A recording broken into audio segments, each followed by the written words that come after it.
Welcome to the Litterbox, where we dig through the mess to find the stories, laughs, and unexpected moments that make life interesting.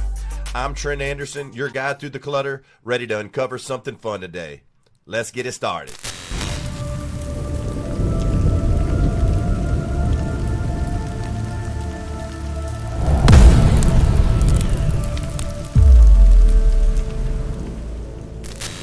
Welcome to the Litterbox.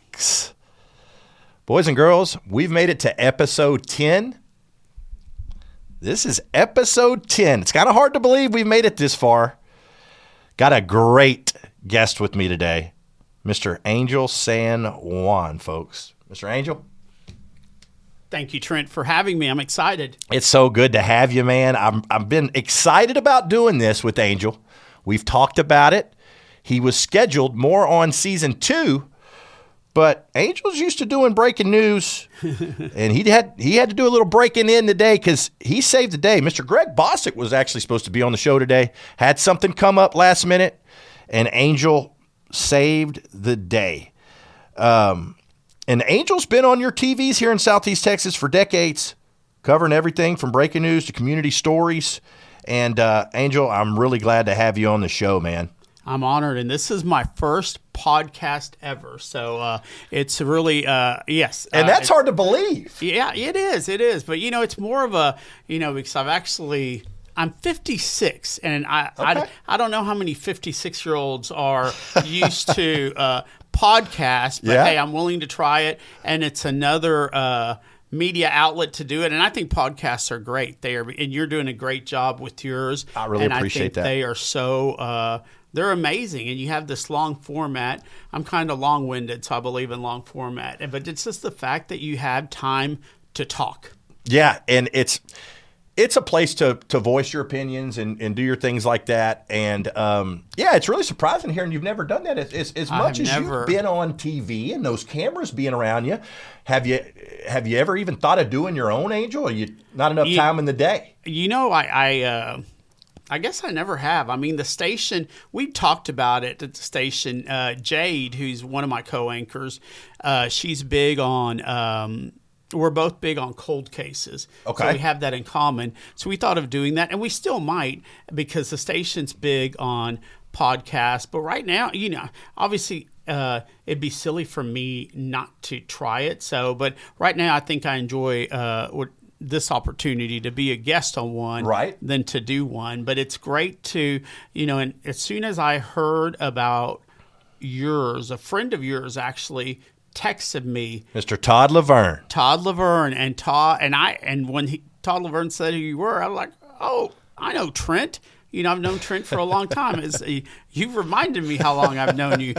And I immediately thought, that would be fantastic. And then I think yours is exactly why I would watch or listen to a podcast, which is to learn about people in our community. And that's great. And like he said, appreciate it, Todd. I really appreciate you getting me connected with Angel. Already knew Angel, but you got me connected with him to get on the morning show. Yep, on the morning show we have the morning show that runs from 4:30 to 8, and then at 8 we have a show called ARC, which is this is the biggest question I get. What does ARC stand for? Well, I kind of forget sometimes too, but it's authentic, relevant community, and all that to say it's a community-driven show that's about fun stuff. I mean, we do news on it as well, but it gives us a chance to do community.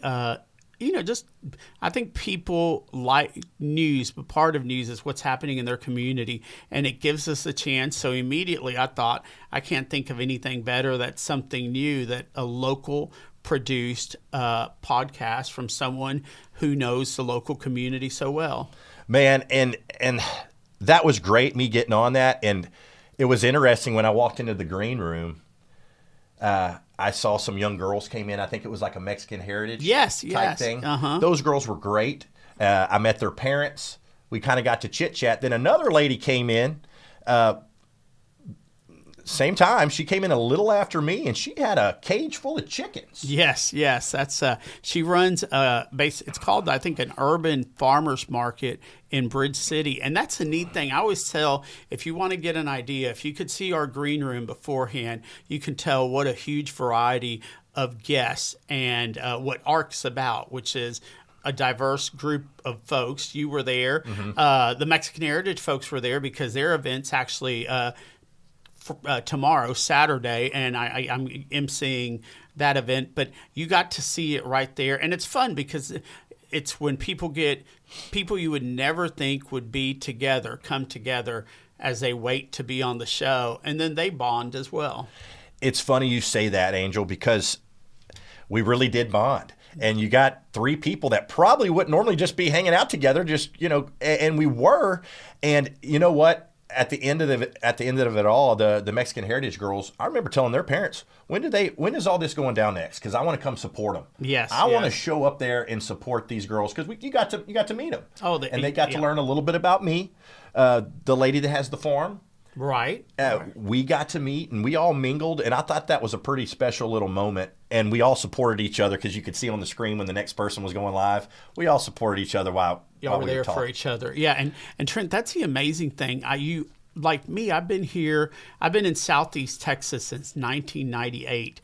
So it's home for me. But there's a lot that I'm learning every day of stuff that I didn't know was here. Yep. And that's one of our big things. A lot of people say, oh, there's nothing to do. Well, there's plenty to do. Sometimes you just don't know about it. And sometimes, actually, our fault, we don't promote it enough or know about it. So we learn about it. Then we actually go a lot of times. And the perfect example, I'm now obsessed, and I'm not because I'm not a real snake person. What are we talking about? I love Gator Country. I love Gator Country, and it's the weirdest thing. I bonded with the park manager there. His name is Eddie, and every week we go there and we shoot a Gator of the week, and sometimes it's the snake. And again, I'm not the reptile person at all. In fact, I would say I'm scared of snakes, but I have fun going to Gator Country. And I knew of Gator Country, but I never dove into it. And now I'm like, we're so lucky to have that, So I really enjoy, and every week we get, because it's so cool how I respect people like those folks at Gator Country who, these are animals that they're not maybe cute or cuddly, but they treat them, they spoil them like babies, and they have names. So you're like, okay. Like, these are things that can eat you, Angel. Right, exactly. But they're treating them like they're little baby pets, yes, and it's yes, like, get that thing away from me. Yeah, and that's the last time we were there, they had a rattlesnake that we profiled. Well, thank goodness we didn't have to get close. Yeah. But you get that anxiety of like, oh my God, that's a rattlesnake. But they protect us good, so And it's crazy that you say that, because there's a guy that owns the place, Gary Sarge, if I'm not mistaken. Sarge, yes. I shot him a message the other day and said I'd love to have him on the show. Oh, Gary is fantastic. And Gary replied and said I'd love to be on the show. Gary is fantastic. So it's funny that you brought that up. That's a season 2 guy I got kind of coming. Little sneak peek, guys. Oh, he'll do fantastic. So that should be fun. And going out on a limb here, we got a few interesting things when I think about Southeast Texas when people say, hey, what's some cool things or little cool. There's a couple things that come to mind that a lot of people don't know that I didn't know. Apparently in Beaumont, Angel, and you're going to know more about this than me probably, I remember a lady telling me at a Lamar football game about 12, 13 years ago. She said, did you know we got the world's biggest fire hydrant? Yes. And I said, excuse me? And Angel, she told me that about 13, 14 years ago or so. And within the last year, I was driving downtown Beaumont, go and see a customer, whatever I was doing, and almost got in a wreck because I found it. Yeah. And I didn't know this existed. And I remember pulling there, taking in some pictures, and actually looking at Angel. This is a real thing. And it's spotted like a Dalmatian. Mm-hmm. What's the deal with that thing? Is there a little history behind it? All I remember is I think when they built it was just the fact that they, I think Disney was, there was some connection with Disney and the 101 Dalmatians. So they created it as part of that, and then it became the largest fire hydrant. And I don't know if this was rumor. There was talk that they'd built some Disney exhibit years ago, but that might have been rumor. But it was all tied up around that same time. But the one thing that stuck was that fire hydrant. And sure enough, it's a landmark. You can't get lost if you know where that fire hydrant is. And that's pretty cool. And I went there like a tourist. You should have saw me. I had my camera. I was taking pictures of it. I was like, this thing's been here for years. Where have I been? I did the same thing with right here in our own backyard now with the large pecan. I was about to bring – okay, Angel, we got some frequency going. The next thing I was going to bring up was the pecan. Love that. When did that get there? That just happened recently. That pecan hasn't always been there? In fact, Macy and I want to take a picture there. It just they just did it. And from what I heard, the artist donated his services, created it, and gave it as a gift to the community. And it's the largest – I guess it's the largest pecan. It's not a real pecan. Okay, but it's because I was about to. It's not a real pecan. I was about to show my IQ there for a little bit, Angel. There was a part of me, some way, somehow, was going to ask if it was a real pecan. I wonder the same thing. And I shouldn't have asked it. Has a squirrel. I shouldn't have asked that question, Angel, because I think the pecan's like the size of my house. So I should know that isn't a pecan, but I don't know. And it really grabs attention. It does. And I saw that picture the other day on Facebook. And I said, I've been hearing people talk about we have the largest pecan. And I said, I need to go see that because I didn't know if that's been around for 40, 50 years. No. I didn't know how I missed it, if it was. Just added this year. So, Angel, moving on. I always do a thing with my guest where I talk about where I met my guest. Okay. I love that. And me and Angel has met before. This isn't the first time we met. And it wasn't the morning show the other day. We've met before. And without further ado, I'm going to actually show you guys, if you guys don't mind, bear with me. I love it. I'm going to show you guys where me and Angel met. Time in meeting up with us at Dornbos Park to express his outrage. My blood's still boiling. I mean, it's unbelievable that this. Angel, you remember this? I don't remember the story at all, but I find it fascinating and shocking. I couldn't remember this was this. Stay calm. He says the group has the right to gather, but he believes the best way to fight their message is to ignore it. Don't pay any attention to it. When you do, you validate in their mind. This is wild. Their cause. Let them come here and nobody show up and they'll go away.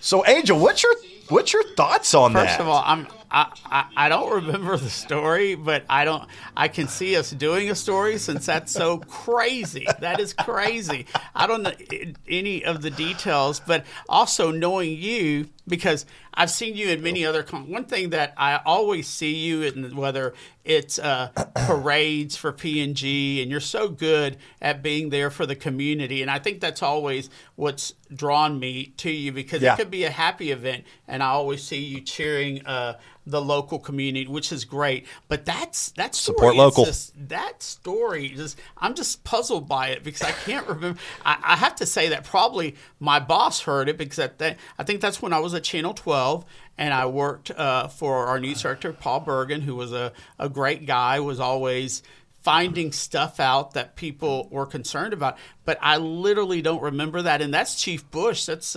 He was a chief for a while. I still see him. He goes to work out at Exogen, which I sometimes, I'm not as committed as he's there every day. But that was a while ago. And I still don't remember, but you were a great interview. Look at that. I appreciate that. And that was funny because I said, my blood's boiling, Angel. My blood's boiling. You were passionate. That was great. It's funny. There was a pro-rape group trying to gather in Nederland. They weren't local. I think it was, I don't know where they were. They were coming to Nederland at Dornbos for whatever reason. And I got the bright idea. I don't know what I was going to do, Angel, if I was trying to be the savior or whatever I was doing. But I said, I'm going to go up there and see what this fuss is about and see if they got this really gathering. I think I was going to try to tear into a couple of them. Verbally, of course. Just say, hey, what are y'all doing? They're never local. It's always people from the outside. It is. Trying to create some sort of havoc. Because that don't seem like something that would happen in our community. No, I'm still shocked by it. I'm glad you pulled that story up, because and Trent, that's one of the things that I love my job because it's something different every day. But I wish I had kept a journal because people always, I get asked what's my favorite story or what, and it's hard to keep up because I didn't write it down, which I should have. And, so every so often there's stories that I have glimpses of, like that one I did not remember at all. And do you remember it now though? Do you kind of? Yeah, I kind of do. And I remember you, which by the way, I have to say this as a compliment. Yeah. You have aged well. I really appreciate that. That was a good, yeah. Thank you. Yeah, sometimes I look at older footage and I said, God, I think I looked older then. What the heck's going on? No, but it was good. But hey, that was great to see. But I wish if there's something I regret is probably not getting better track, because I've gotten to do some really cool stories and meet new people. Yeah. And literally I tell people that I do what I do because I love it, but also I don't think I don't know how to do anything else, which is really, this is what I've done for, again, 34 years. And I'm glad I love it. And I feel like I'm decent at it. And so if they'll I'm 56. So if I can retire at 65 and they'll still have me, that'll be a great career. Well, I know you were giving me my flowers earlier, and I want to give you yours. You've done a fine job in the community. I've always had a lot of respect for you, watching you on TV, and I've done it ever since I was young. You're good at what you do. Thank you. And I appreciate you, and I know the community appreciates you. Well, thank you. So I wanted to give you your flowers as well. I appreciate it. And it's again, I always tell people it's just a fun. Anytime anybody who works with people knows when you work with people, you're never bored. It's not always perfect, but you're never. It's you're always never something, and bored. every day something different. Something different. You know, yeah. Some people have the same routine they do at their job every single day. Some people like that same thing, but you're hearing there's a different story. You're talking to somebody different, and it's keeping it kind of interesting. Angel, before I really dive into this, I was going to talk to you about something that happened to me yesterday, and I don't know if you know about this new AI and stuff we got with ChatGPT. What do you know about it, Angel? Do you use it? This is what I know, that if anything, I've been, I feel like I might be like a lot of grandparents out there. I get fooled into those stories. I get sucked in because, first of all, it's amazing how well it is, but you have to know. And I'm not, when you're a reporter, you have a bit of skepticism. But I've fallen for stuff when it's so well done that I've fallen for stuff. What I try to do is I verify it before I spread it, because sometimes things are done so well. And so I have folks that use it. Like, I think it is a fascinating tool, but I feel me as a reporter, as long as I write stuff, I feel that it has to be from me, only because that's what I do. Right. But I have a lot of friends that they're like, Angel, you would save so much time if you did that. And I could see how it could help out, especially if you have certain careers where you have to write a lot of form letters, a lot of letters to clients. Heck, for the most part, if you have a resume, it could help you guide you through a good resume. But you just have to, you can't cross that line of the honesty factor. You have to it be genuine. And in the end, I think most people recognize if it's you, because sometimes it's very flowery. It is. And this thing's weird. And the fact that I know they don't have phones nowadays, I hear in schools, but there was times where they did have phones in ChatGPT, and I feel like if I had this ChatGPT in school, Angel, I think I'd be at Harvard or something right now, or Stanford, because this thing does everything for you. Modern day Cliff Notes. I'm telling you. But where I was going with this story is I've talked to ChatGPT, and I get some information from it, and I do my thing with it, but there's a level to ChatGPT, Angel, that I didn't know. Uh-oh. And it was a scary level, and I didn't know we were here just yet. And I accidentally was on my PC, my phone died, whatever the reason, and I was trying to get some information on my PC, and I hit a button to where ChatGPT was going to actually talk back to me, not type. And it's said pick the voice or whatever, and I was in a hurry, and I just picked a voice, and I picked an Australian voice, I believe, somehow just by clicking. Angel, a voice talked to me on my computer and goes, How you doing today? This is the chat GPT, but it didn't. It said this is Chat GPT something, and Angel, I talked to this thing for 3 or 4 minutes thinking it was a real person because it was a real voice. It wasn't robotic. And then I had to say, excuse me, this might be a dumb question. Is this AI or a real person? And it said, this is AI. And it started laughing and said, I know you probably. That's kind of spooky. And I said, you do know that's creepy as bleep, right? And it laughed. And Angel, I hit that X button so fast to get out of there. That's very scary. And I made a post yesterday. I said, guys, do y'all know this? I must be living in a cave, but this thing talks now. And Angel, it talked like me and you do, like a fluent. It didn't load and buffer. No. I would talk, and it would talk right back, having a conversation. That's very scary. And I said, all right, we've made it to that part of the future right in front of us. And to think we're at the beginning stages of this, Angel, is the scary part. I can't even imagine. Parts of me just think that. Did they not see Terminator? Yes, exactly. I'm like, it never ends well, Well, it's so funny because, we have, and I think you notice this, we no longer, even in our TV studios, of one of the things that changed, we have a director, but that director controls these robotic cameras. So pretty much when we're in there, when you were there, you'll be with Macy and me and you, but there's no other humans in there except one of our directors is John. He's in there controlling, and we have robotic cameras. Now, they're very robotic. They won't talk back. There's just literally a machine. But that's tough sometimes because one of the things that I felt doing this job, when you were in the studio, you were actually talking to another human. And you don't have, once you lose that human factor, it's weird. Now, there was people holding those cameras before, if you go back 10, 12 years ago, right, Angel? So obviously, which is sad. It's jobs. That means people are losing jobs to this AI too. So so I just wanted to, before we go any further, I just wanted to bring that up, Angel, that say we fast forward to 2045 or 2050, I'm a little scared. It is of AI. And I seem to be drawn to movies like that where the robots take over, I always and it's very scary. Scary. It is.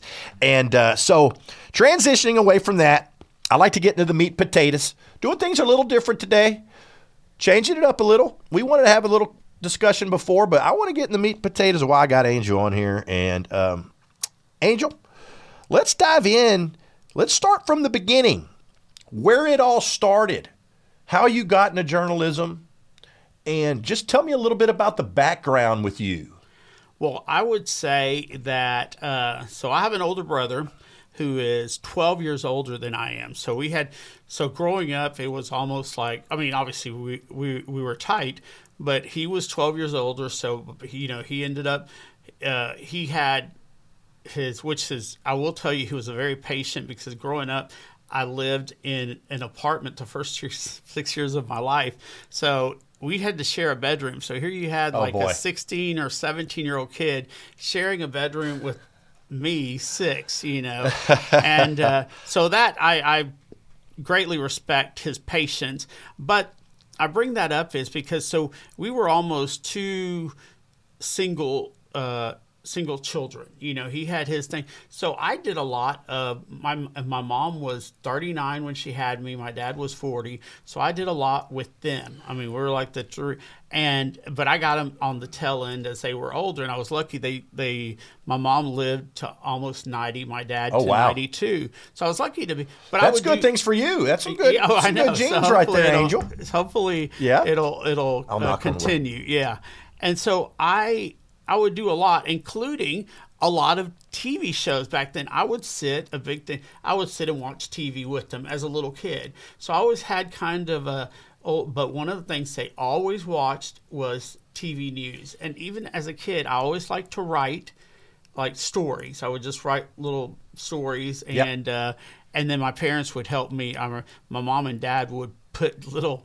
It was the cardboard side of a notebook. Those were the book covers, and so so I had that imagination to write, but I felt like, I want to do something that I can write, but maybe not a novel, and that's where and it was always TV. They would watch TV news, and I'm like, I want to do that. And I wanted to do that so much that I went to UT. I graduated from the broadcast school in 4 years. Thank you. From 4 years. And I think in 5 days after graduating for UT, I got my first job in Lufkin. So pretty much, and sometimes I do regret that I didn't take maybe some time to do what a lot of young people do, travel. But I grew up in the Houston area. Yep. Then I went to Austin. And then my first job was in Lufkin. So I say that because usually it's in reverse. People go smaller town, bigger cities. I did. You went bigger to smaller. Yes. And so I started in Lufkin, was there for 7 years, absolutely loved it. I called it my boot camp because I would have to.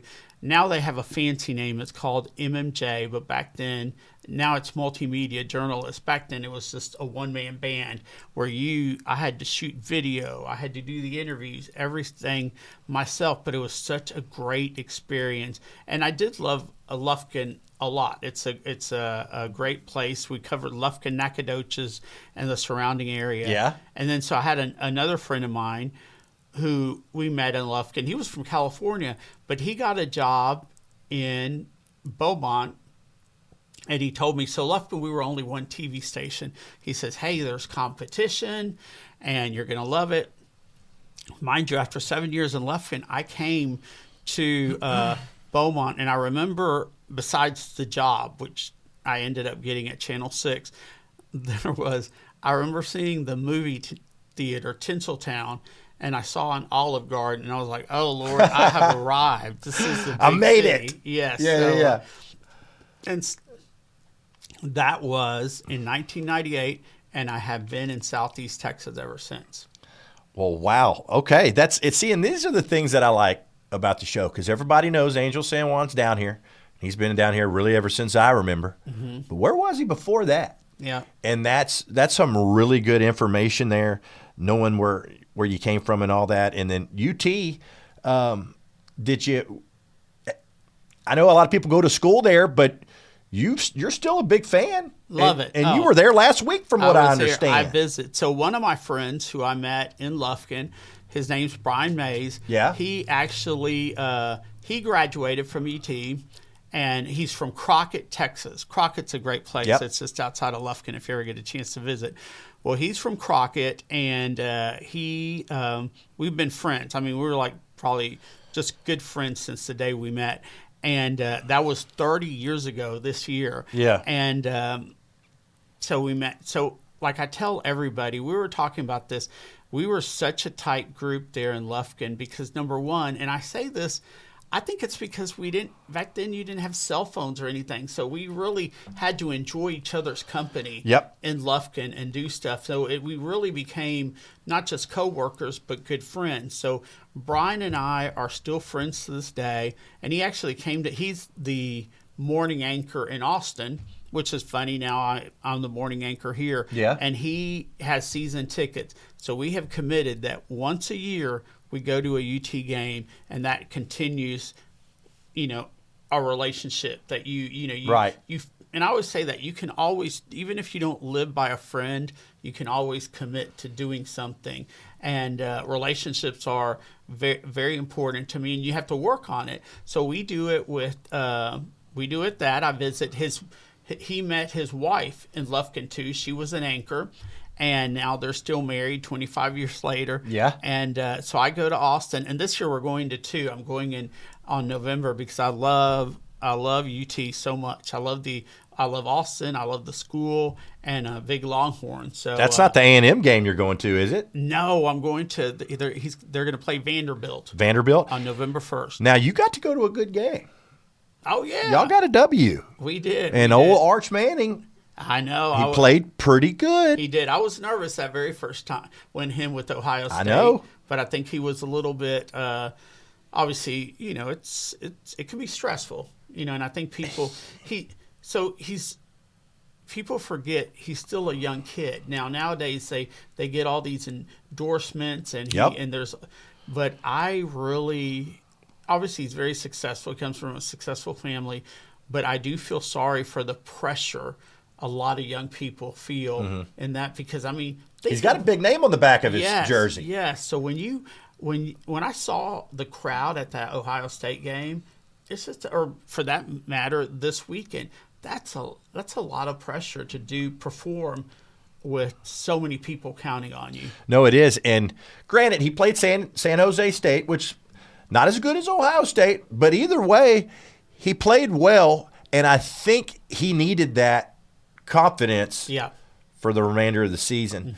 I'm sure Ashley Elam and them are watching right now going, look at them talking sports right now. I know. Look at Angel and Trent talking sports. Exactly. But, so Ashley, another I know you've had him on the show. Yeah. He's a great guy, and I worked with Ashley when I worked at 12, and great dude, knows a lot of stuff. The only thing, he's an Aggie, but that's okay. Yeah, we won't hold that against him. And I'm Texas Tech, so I'm really not for both of y'all. I kind of want to watch y'all in the corner fight, and I'm back there. But well, let me tell you, wreck 'em. Macy, my co-anchor, went to SFA, but her brother just started at Tech. Did he?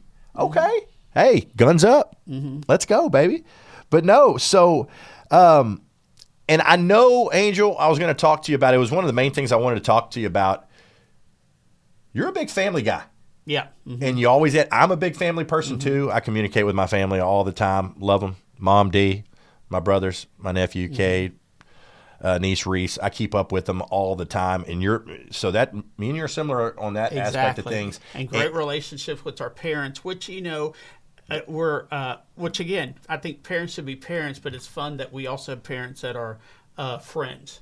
And that's how I think of mine too, and that's what I was going to get with you. And that was the same way with you. Has it always just been y'all have always been close, just very close, your entire life, growing up and everything like very that? Close. And again, my brother and I are 12 years apart. He's 12 years older, but we literally, my mom did such a great job of always pushing the fact that we had each other. Yeah. And that benefit a lot, when we lost them. I'm so glad that we had each other and that she created that bond. And but yeah, my parents. I'm like I always feel that when you look up the definition of mama's boy, I am definitely that because both my parents were absolutely amazing, and I still honor them because so my mom had Alzheimer's. And I was fortunate that she always remained engaged. It was maybe toward the last couple of years, but I am, for her, I do what I do with my side gig. I say it's my side gig. I'm on the board of the Alzheimer's Association, so I always do my best. They have a big fundraiser, the Walk, which is coming back in October. So I do a lot in the community, like MC, but when it comes to something like raising money, Alzheimer's is my passion because I do it not for me, but I do it for her. And I think she would like that. Her legacy is that she continues to help people. She drives me to do that, Yeah. No, that's man, look at my eyes getting watery again, Angel. That's 2 episodes in a row. But no, that's good. That's good stuff, man. And I really wanted to bring that up because, like you said, I said earlier, I'm a big family person, and I keep up with you. You're on my Facebook, so I've seen you in the past talk about family and stuff like that. So I really wanted to bring that up, and I knew that was important to you. And then I have then I've been blessed. Like I said, Brian's one of those friends, but here close, my best friend here locally is James Ware, who we started at Channel 6 together. And then so I've been blessed. His 2 kids are both my god kids and love them to death. They're very successful. And that's probably what, I moved to Port Neches to be closer to Jansen, who was into football. And that's when I try to be as objective as possible, but that's when I totally became a P&G fan because he played football and was the first team to go to state. Let's go. So obviously that's a ball, and that's where I would see Trent a lot because he is a huge P&G fan, and I would see you at parades and all. And I'm going to the game later. Yeah, exactly. Going to the game later. Away, LaPorte. It's going to be a good one. Y'all are going to see this a little hair after today, but it's P&G versus LaPorte. I'm hoping by the time y'all see this, We won. We'll be celebrating. We'll be celebrating. But yeah, I bring that up because that's kind of my extended family too. That I've James is like the other brother, brother from another mother. Well, it's funny you bring that up because I was just, like I said, we're on some frequency right now. We are. I was gonna mention you and James Ware. I wanted to know where that all started, and it's funny. I'm going to bring this up, Angel. You're probably going to shake your head, but I saw James. He sits by us. Y'all sit by us at the games, and I seen him, and he was talking to the guy that sits behind me, and I said, I guess I've been in a cave, Angel, and I said, you know what? I sure hadn't seen James on the air in a while. And he goes, are you kidding me? And I go, what? He goes, It's been 10 years. It's been 10 years, or I forgot what he said. He said it's been forever since he's been on the air. Where you been hiding? And I said, you know what? I thought he just missed a couple segments in a row. I said I've been looking for him, and I looked it up earlier today, and I believe it said 2017, which is hard to believe. It's hard to believe, yeah. So and it's because he was one of the main reasons that got me, because I was like and I don't know if you remember, you might be too young. Do you remember Albert Zip? Albert Zip. It's not ringing a bell. Well, so basically him, and I know this through Greg Boswick, Yeah. he found out, but Albert Zip and I are probably the only local folks who have worked at every single station. So it's so funny. So I've been at 6, I was at 4, I was at 12, then I returned back to 6 and 4, which is now owned by the same. So been around the block. You have? And so, but yeah, that's James is one of the reasons when I had already finished my contract at 12, he talked to my boss and say, hey, would y'all consider Angel's interested in coming back? And sure enough, I came back. So I'm on my second tour of duty at Channel 6. And this is how long it's been. I was for almost 10 years at 6 the first time. And now next year I will be there. My second tour of duty at 6 is 10 years. That's awesome. And then 12, you were... 12, I was there for 3 years. You were there for 3? And 4, I was there as news director for 5, so, but now 4, it's, TV's kind of crazy. It confuses a lot of us of how all the mergers and the separations and the sale. But I will tell everybody that it's a competitive industry, but I've enjoyed every single station I've worked for. And that's the thing that I talk to people about, that if you love what you do, you're not working. No. And I've seen that in you. Yes. And you love what you do. It's obvious to tell, that you enjoy doing what you're doing. I was going to ask you something too. Have you ever thought, if the opportunity came up for like a, NBC or some big corporation says, Angel, we want you on here, would it ever even catch your attention, or would you say, man, I kind of like the local hometown thing I got going on? When I was younger, I think, yeah, I'd jump at the chance. But now that this has become home, and I feel that the relationships you build, and since I've never worked on a national, I don't know how that would be, but I do like the fact local TV, it's your reporting on your community. I think you're more part of the community. I love going to the grocery store, and people say, how do you feel when people recognize you? Well, to me, it's a compliment. I mean, I'd always, especially if young people, like now, it's so funny because young people don't watch.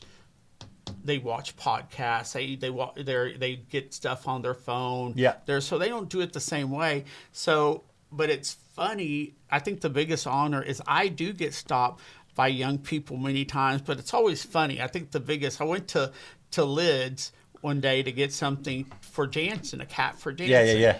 And the guy was so nice, young guy. He was probably in his early 20s. He's like, oh, my goodness, you're the guy on TV. And I said, yeah. He's like, can I get a picture for my grandma? And so part of that, just the age thing where, he didn't necessarily know me for me, but he grew up in a household that would watch us. And I think when you are recognized, that when young people recognize, when they have all these choices, but they know, hey, you're the TV guy, that makes me feel good. And then that's part of it. You just cannot. I always tell young reporters, you have to remember you are always on. You always have to have customer service, because people come up to me on my days off with story ideas. And, number one, they trust you to come up to you. So you owe it to them to listen. And, a lot of times we can't do every story, but at least just listening and maybe even guiding them in the right direction helps out. And no, that's a good point. It's technically, you're always working. Yes. Because you go to the store, you go somewhere, you kind of got to be, not to say you would never be, but you got to be on your best behavior kind of all the time, because you're a figure, you're a face figure of the area. I will say I might not always look TV ready, but I behave TV ready. Sometimes if you're going to Walmart, you go comfortable. That's it. That's it. So, guys, I got another shout out. We got a new sponsor. I know Angel's heard of him. We got a new sponsor this week, Mr. Garrett Jasper. I'd like to give a shout out to Avenue Wax in Port Neches, Texas, owned by Garrett. Football season's here, and there's no better place to watch than Avenue Wax. They got big screens, they got mouth-watering eats, and the best cocktails in Southeast Texas. So y'all come check these guys out. Downtown Port Neches. Tell them the Litterbox sent you. Appreciate it, Garrett. Thank you. And they're so good. I love Avenue. No, it really is. And that place has came a long way, because it came from just throwing axes, and that's all it was at one point. And then now you can go there and watch the games. You can have a drink. You can get food. Their pizza's great. They got great pizza. They got good smash burgers too. So they got a lot going on. Garrett's got a lot of good things going on over there. So I really enjoyed that place too. So, but Angel, there's something I wanted to talk to you about, and it's a big story in your career. And it's a really big story in a lot of people in this area's, life. It's one of the bigger stories that I know. You did you were on the James Byrd Jr. You were doing interviews and stuff for that. Yeah, the dragging death of James Byrd Jr. So that goes back. So It's a big deal. It happened in June of '98, and I got here in March. But I got here from Lufkin. And the funny thing about the way Jasper's divided is part of Jasper gets its news from KTRE in Lufkin. The other half gets its news from the Beaumont, Port Arthur area. So it was 4 months after I got here, and we had gotten and I got sent there because there had been a murder. And the reason we went is because, oddly, Jasper, that week, it had been the second murder in 1 week. So that was, especially in '98, that was just odd. You know? So we went up there, my boss, knowing that I was from Lufkin and was familiar, he said, Angel, you go up there. So we went up there, and little did we never even imagine what it was. It was the murder of James Byrd Jr., and he was dragged to death, and it was a racially motivated crime. It was, at the time, the term hate crime didn't exist, but it was a hate crime. And full credit to the sheriff at the time, Billy Rolls, who did not, he could have been an ego thing and say, I'm handling this alone, but he knew this was too big a deal, too big a case. So he immediately got help from the FBI, and it just, he did something that a lot of, back then it wasn't as, so when you arrest people, there's a probable cause affidavit, which basically gives the law enforcement the reason why the arrest. Right. And he released it. He released the probable, so we knew what they had, and they had that it was three young white guys. Two of them had gotten out of prison, and they basically, the motivation, we think, is that they was just part of a gang and a racist gang initiation, because sadly they were a product of, at the time, the state prison system was segregated. So they were part of the Aryan Nation in prison, came out, one of the guys who they had moved in with, he wasn't part of it, but they went out that night, picked him up, and chained him to the back of a pickup truck and dragged his body for 3.5 miles until his upper torso split from the bottom. So he felt a lot of that. And I remember the district attorney, Channel 6 was in charge of getting video evidence, and he came up to me. He's like, Angel, you say dragging every day, but do you know what that means? And he showed me the autopsy pictures. Oh, my God. And it's just the most horrendous He thing. showed that to you. Yeah, he showed it to me because he wanted me to report, because it's easy to say. I mean, it's not easy. It's horrible. But when you say dragging death, you don't really see what he suffered as he was being dragged That's along so bad. the gravel marks on his body, and it was just horrific. And I'm glad he did show me, because I think it put it into perspective. And then we covered, there were 3 trials for the 3 men. 2 of them got the death penalty, and in fact, one of them, I witnessed the execution of one of them. You're kidding me, And I Angel. I never thought. Now, how is that? Oh, that was, what was ironic about it? I was nervous about it because I just, personally, I don't think I didn't ever want to do that. But my boss says, hey, we're sending you there. You had covered. He was the last one, because one of them got life and he's still in life. But John William King ended up he was the one I saw. And I mean, I don't know if it's like this for everyone. This is the only execution I witnessed, but he literally, it was like he took a breath and fell asleep. So it's something that I didn't want to see, but it's really, I could see how it'd be hard for James Byrd's family to witness that. You think, I mean, they deserve the punishment, but then it's really, basically, he falls asleep. He went out a lot easier than James did. Yes. That's what sticks in your mind, that he literally just went to sleep. Went to sleep. That's crazy that you witnessed that. And that's something, Angel, not a lot of people can say they've seen. Let me tell you, and I never wanted to see one. I never, because I've had, there are reporters that, but I never wanted to see it. But that was, my boss said, hey, you're going. And I was nervous the whole time, but sure enough, but then he just basically fell asleep. And that's one story that I did from the day that James Byrd Jr. was dragged to death, all 3 trials, and then obviously the execution, which was the final. So you became really, you became part of that community, because back then it was in Jasper, but it was hard going back and forth every day. So we stayed in Jasper during the whole thing. And I always tell people, Jasper is a fantastic community. And it was probably the last place you would think this would happen. And it happened just because it happened there, but not because of the people there. In fact, one of my favorite stories that I always remember, and I did this with James, he was a photographer. So the Jasper Cemetery, the city cemetery, was divided by race. They had a black side and a white side. Oh, wow, I did not know this. And the community at the time decided, you know what, we don't want to be, this is where the division stops.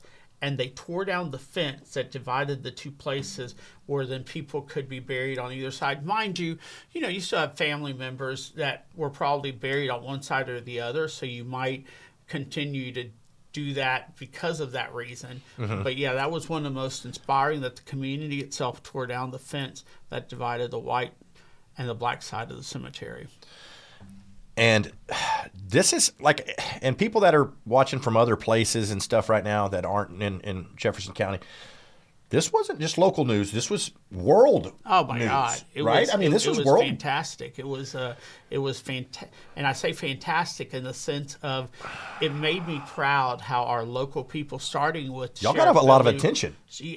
And Sheriff Billy Rolls, he handled it with such class, because I think people had the stereotype of just Texas in general. Yep. And he wasn't that stereotype, and he's still a very good friend of mine, but it was just fantastic how the community stuck together And the community was strong because we had at one weekend the Klan came on the same weekend as the Black Panthers came, and they rallied. Oh, but boy. you know what? The community stayed home. They rallied downtown, and everybody closed up shop just to show that they were not going to Be part of that. be part of that. Yeah.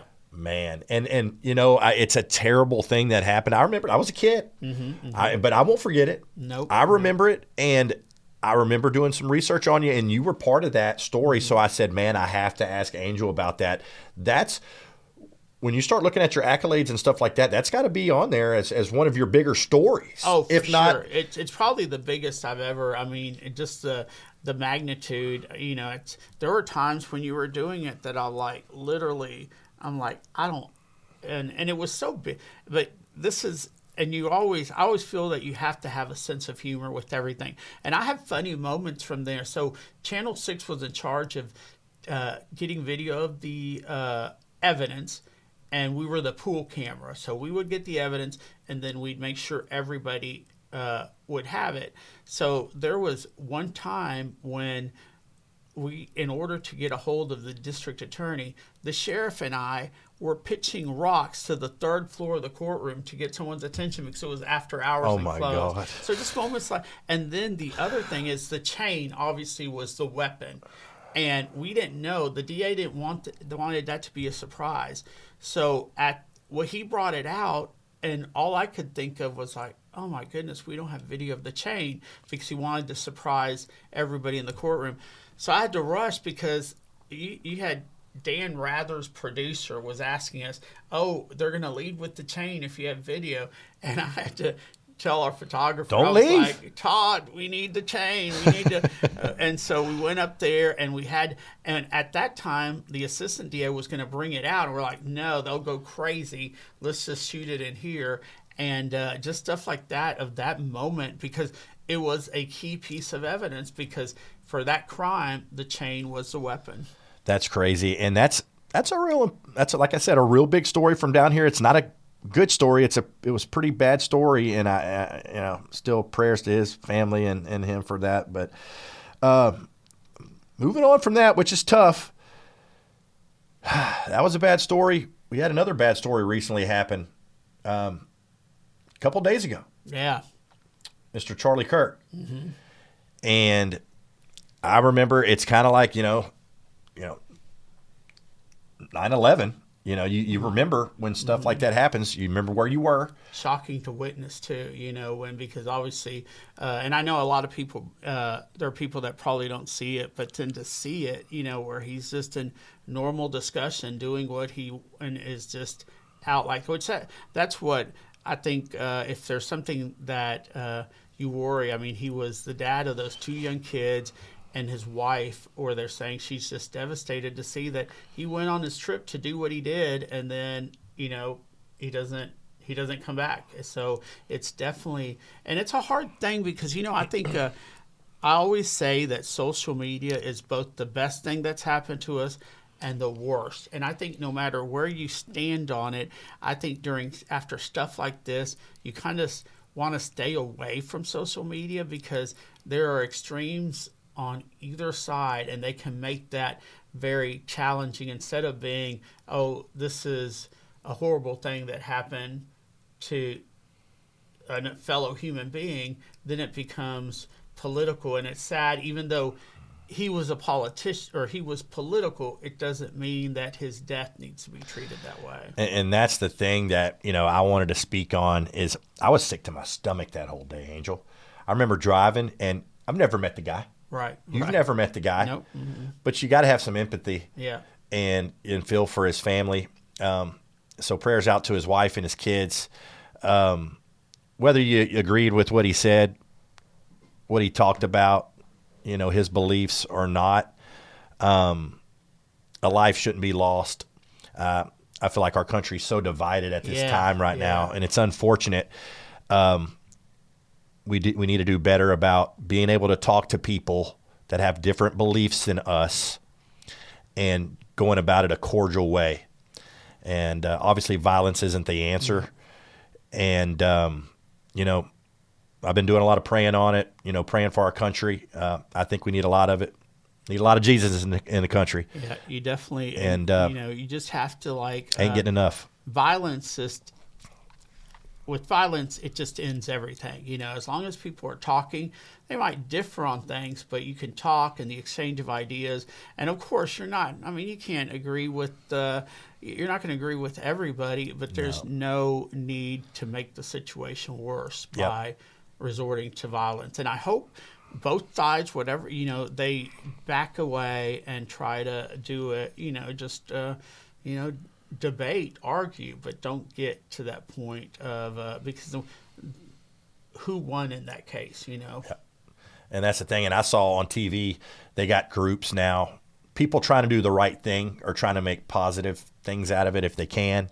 And I've seen stories of both sides going to dinner together, different groups of different people, and trying to see how can we handle this moving forward.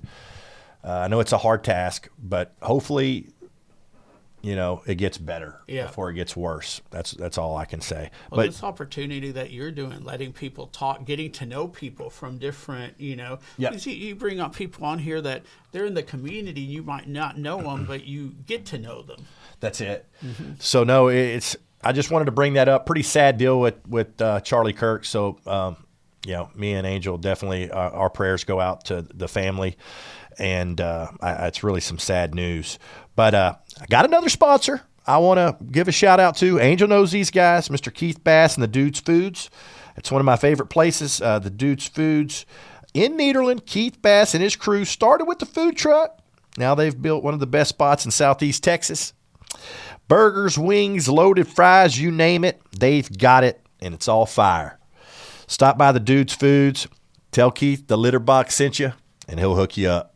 So, Angel, what you know about the Dudes Foods? You ever been over there? Oh, I love it. I go. So another aspect that I do, I'm a foodie, and many years ago, and I got to give credit to at the time he was our chief photographer, Drew Barrio. Yep. And so we would have, back in the day when, it just felt like you just had more time, we would do fun bunch lunches, but we would always end up in the same places. So Drew said, hey, we should profile restaurants that are kind of out of the way, hole in the walls. And so I started doing, we call it Good Eats. Yeah. And so and I don't do it as it used to be a weekly segment years ago. And then we brought it back, and now we have it on YouTube. And I don't do it as I basically one of those things. I wish I need to restart it. Yeah. But it is because it got to the point where people didn't care what I reported on, what major issue. They're like, Angel, where are you going to go eat this week? So I have done so. Dudes Foods was one of my more recent Good Eats reports. I call it Good Eats. I've done Avenue X. Right. So pretty much Two good places there. Do it, and it's just and it's great because you highlight places that some people might be familiar, others are not, but I always feel like I'll say my job is a fun one and I love it, but I think people who own food establishments, they're creative, they're hardworking, they're fun, so it's not just so much about it's about the food obviously, but it's also about them, so that's I've been doing that for years, and I need to get back into it. Because I remember watching it too, and then I remember just not seeing it anymore. Yes, so I didn't know if y'all did away with it or what. No. But yeah, you definitely need to get back on that. Because Southeast Texas has a lot of good places. We got a lot of good food around here. Mm-hmm. We're not hurting on good food. Not at all. But Angel, we're getting ready to wrap this thing up. Ain't got much left on the show of season 10. We're coming to an end. I wanted to get with you, Angel, on if, say, you were to talk to a younger person right now that got you and said, Angel, I'm looking to get into journalism. Do you got any tips for me, or what do you have for me?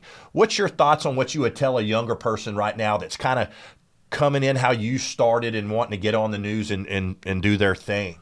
Well, I think the opportunities are better now than ever before, because now I always tell that journalism is now at its most democratic. And when I say like democracy, anybody can do it, because you can report with your phone. you can create what you're doing here, a podcast. So it's much more where you don't have to go the traditional ways. Okay. And then for those who are lucky, and I'm familiar obviously with P&G, but they have an excellent program where they not only do join, if your school does, most schools have a newspaper, but if they have a way of doing broadcast, join that in high school. The younger you get into it, the better.